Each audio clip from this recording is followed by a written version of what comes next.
I funded my sister's lavish life. She called me a loser. So I cut her off. Shocking true story. Hey everyone. Today, I have a story to share with you. A story about family, sacrifice, and learning when to walk away. When my younger sister Lauren got accepted into college, my family acted like it was the biggest achievement ever. My parents beamed with pride, and Lauren was already making big career plans. But there was one problem. We couldn't afford it. I could see where things were headed when my parents started dropping hints, imitating a parent's voice. College is so expensive these days.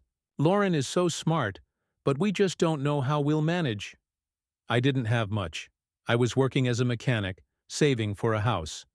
But Lauren was my sister, so I helped.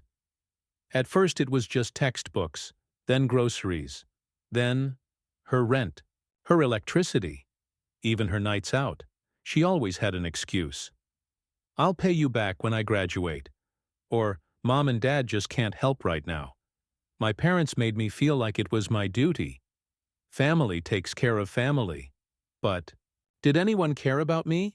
Lauren, meanwhile, acted like the world revolved around her. She posted pictures of designer bags, fancy restaurants, and weekend trips, all while I was skipping meals, working 2 jobs, just to keep her afloat. I told myself it would all be worth it when she graduated, that one day she'd appreciate everything I had done for her. But I was wrong. Instead of gratitude, her entitlement grew. She started treating me like an ATM, never asking how I was doing. My parents? They just kept pushing the same guilt, imitating a parent's voice. She's building her future. You should be proud to help her. Then, the breaking point. One night Lauren casually mentioned she wanted to study abroad for a semester. She didn't even ask if I could afford it. She just assumed I'd handle it. I finally snapped. At a family dinner, she turned to me and said, "I hope you're ready to work a little extra, big brother. These programs aren't cheap." I put down my fork, looked straight at her and said, "Maybe you should get a part-time job." She laughed. "A job? That's funny. I'm too busy with school." That was it. The final straw. I leaned forward. "You think I'm just going to keep paying for everything forever? While you do nothing?" The room went silent. My parents stared at me like I had just insulted the family name. Lauren scoffed. "What's your problem? You're just bitter because your life isn't going anywhere." That hit me like a punch to the stomach. After everything I had done for her, she saw me as nothing more than a failure. But this time, I wasn't going to let her have the last word. "Bitter?" I repeated. "Lauren, my life isn't going anywhere because I've been too busy funding yours." My parents jumped to her defense, imitating a parent's voice. "That's inappropriate. You're her brother. It's your job to support her." I laughed. "My job? Since when? When did it become my job to work 2 jobs so she could live in luxury? To sacrifice my future so she could have everything handed to her?" Lauren rolled her eyes. "Oh, there it is. The martyr routine." I stood up. "You know what? Go ahead and call me a failure, Lauren, but at least I worked for everything." "I have. What have you done?" Then I turned to my parents. "And you too? You've enabled her at every turn.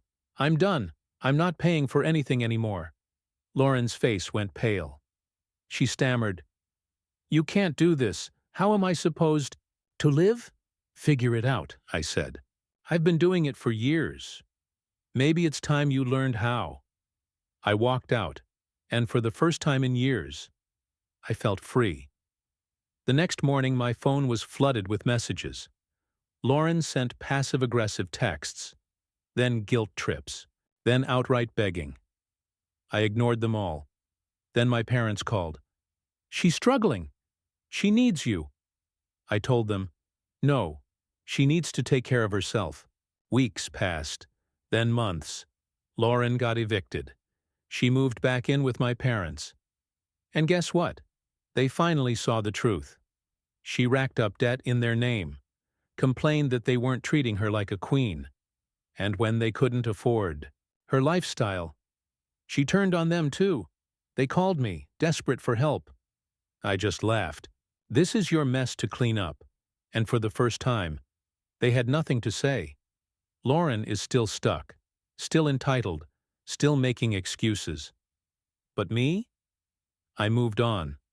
I built my future, and I never looked back. Thank you for listening to my story.